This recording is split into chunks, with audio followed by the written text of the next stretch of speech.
यादवों को लेकर केशव प्रसाद मौर्य के बयान पर सपा नेता का पलटवार। दरअसल यूपी के डिप्टी सीएम केशव प्रसाद मौर्य के यादवों को लेकर दिए गए बयान पर सपा विधायक रविदास मेहरोत्रा का बयान सामने आया है। सपा नेता ने कहा कि बीजेपी जनता के मुद्दों से ध्यान भटकाना चाहती है। जनता महंगाई, बेरोजगारी, भ्रष्टाचार और विकास को लेकर परेशान है और बीजेपी के नेता जाति और धर्म में जनता को उलझाकर फिर से सत्ता में आना चाहते हैं। दरअसल केशव प्रसाद मौर्य ने कहा था कि यादव जितने जातिवाद हैं उतने ही राष्ट्रवादी भी हैं, इसलिए वे अब हमारे साथ जुड़ रहे हैं। जिस पर पलटवार करते हुए सपा नेता ने कहा, आरएसएस और भाजपा दोनों एक ही चीज है। यह मुख्य मुद्दों से जनता को भटकाने के लिए जातीय आधार की बात कर रहे हैं, जबकि हम लोग मांग कर रहे हैं कि समाज के दलित, पिछड़े वर्ग, अल्पसंख्यक इनको हक, अधिकार, न्याय और सम्मान मिले, इसके लिए जातीय जनगणना कराई जाए। लेकिन भाजपा दलित पिछड़ों का आरक्षण समाप्त करने का प्रयास कर रही है। गैंगस्टर संजीव जीवा की हत्या पर रविदास मेहरोत्रा ने कहा कि कोर्ट परिसर में जज के सामने अपराधी ने फायरिंग की। मैं घायलों को देखने ट्रामा सेंटर गया था। इससे स्पष्ट हो गया है कि प्रदेश में गुंडा माफिया और जंगल राज कायम हो गया है। कानून व्यवस्था ध्वस्त हो गई है। अपराधी के हौसले बुलंद है। अपराधी भय मुक्त हो गए हैं। जनता भयभीत है और प्रदेश सरकार के मंत्रियों की गाड़ी में अपराधी घूम रहे हैं। अगर प्रदेश सरकार यूपी के टॉप 20 अपराधियों के नाम की लिस्ट जारी करे तो उनमें से 18 ऐसे होंगे जो भाजपा के संरक्षण में अपराध कर रहे हैं। भाजपा सांसद सुब्रत पाठक की तरफ से कोर्ट गोली कांड में सपा अध्यक्ष अखिलेश यादव पर सवाल उठाने पर रविदास मेहरोत्रा ने कहा कि सपा के राष्ट्रीय अध्यक्ष अखिलेश यादव के बढ़ते हुए जनाधार से भाजपा बौखला गई है और अब अनगढ़ आरोप लगाने का काम कर रही है। हम लोग भाजपा के दमन, जुल्म, अन्याय और तानाशाही के खिलाफ संघर्ष कर रहे हैं। हम इनके जुल्म और अन्याय से डरने वाले नहीं। भाजपा को मालूम हो गया है कि 2024 में केंद्र में गैर भाजपाई सरकार बनेगी। सपा के झंडे को गुंडे का निशान कहने पर रविदास मेहरोत्रा ने कहा, सपा का झंडा संघर्षों का प्रतीक है। आज से 48 साल पहले इस देश में आपातकाल लगा था। हम लोगों ने आपातकाल में 20 महीने जेल काटी है। हम लोग सरकार के जुल्म, अन्याय और जनता के मुद्दों को लेकर, जन समस्याओं को लेकर सड़क से सदन तक संघर्ष करने का काम करते हैं।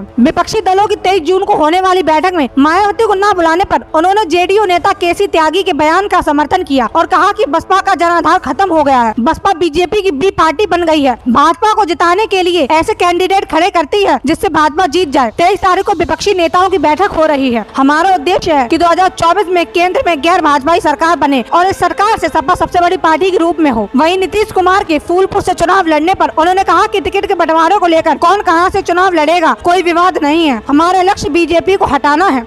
Bureau report, news crowd.